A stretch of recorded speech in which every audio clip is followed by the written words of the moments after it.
Hello, I'm Irene Pasquetto. I'm an assistant professor in the School of Information at the University of Michigan.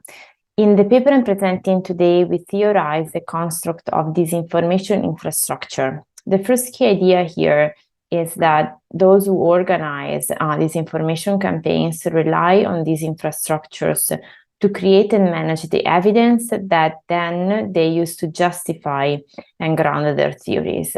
And the second key idea here is that for their publics, these infrastructures work as valid and trustworthy alternatives to expert infrastructures. In the paper, we focus on the infrastructure put in place by QAnon influencers on Italian digital media. QAnon has been discussed through a variety of lenses, but a growing number of scholars are investigating it as a research endeavor because it seems to be characterized by specific epistemic practices and systematic inquiry. So we build on this understanding of QAnon as a research endeavor to study how QAnon influencers use digital platforms to create and manage evidence. And we were particularly curious about figuring out how their infrastructure would compare to expert infrastructures.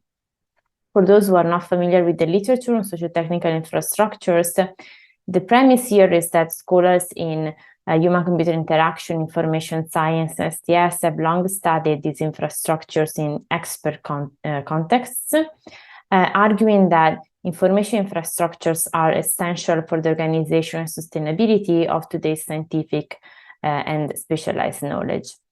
So our main research method is investigative digital ethnography, and the period of data collection spanned 11 months from early 2020, when the conspiracy theory gained ground in Italy, to mid-November 2020, following US general elections. Okay, let's move to the findings. QAnon narratives were present on Italian digital media way before the COVID-19 pandemic, roughly since 2018.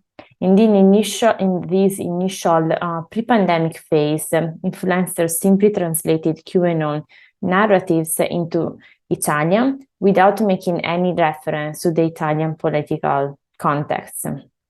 Since the beginning, influencers were very explicit with their followers about how different platforms served specific roles for their mission. So, and I quote, Facebook should be used to share research and evidence, Twitter for gaining new intel and information from American fellows, and content aggregators should be used as repositories of verified information. The most important mission of a Q Patriot, one influencer explained, is the responsibility of managing alternative information. In spring 2020, the activity of Italian QAnon accounts increased substantially on Italian digital media. This is when COVID-19 hit Italy. Italian QAnon supporters started to systematically recontextualize QAnon theories into the local political context. In the paper, we explain how QAnon theories worked as boundary objects, and we provide some examples of what that looked like. In summer 2020, we noted a slow but steady movement of activities from Twitter and Facebook towards Telegram chats.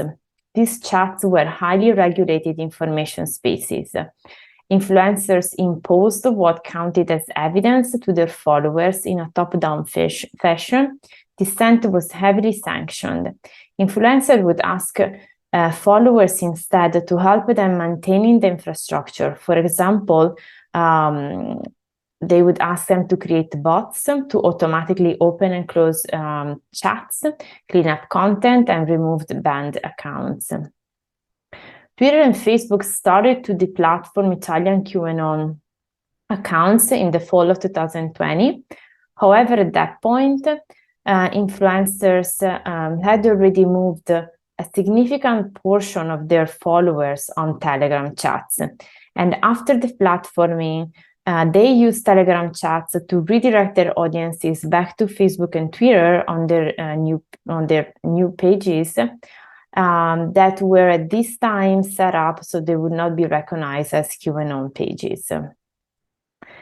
So in conclusion, QAnon influencers are first of all producers and managers of evidence in support of their theories.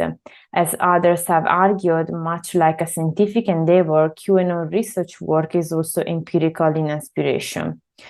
QAnon supporters perceive and treat QAnon influencers as the experts. In QAnon world, though, there is no accountability mechanism in place and no negotiation over what counts as knowledge. Influencers can introduce new contradictory evidence at any time, at any point, and they do so in a top-down authoritarian fashion. For the Italian QAnon infrastructure, the pandemic represented a critical moment of growth. Basically, by the time Twitter and Facebook deplatformed QAnon in the fall of 2020, a distributed QAnon infrastructure was already in place that extended well beyond these two platforms.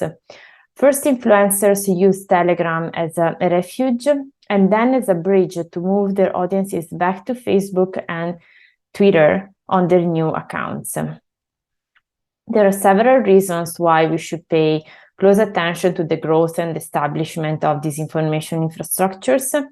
The most important one being that many communities rely on these infrastructures to make sense of the world, and they perceive these infrastructures as valid and trustworthy alternatives to expert infrastructures. Thank you for watching.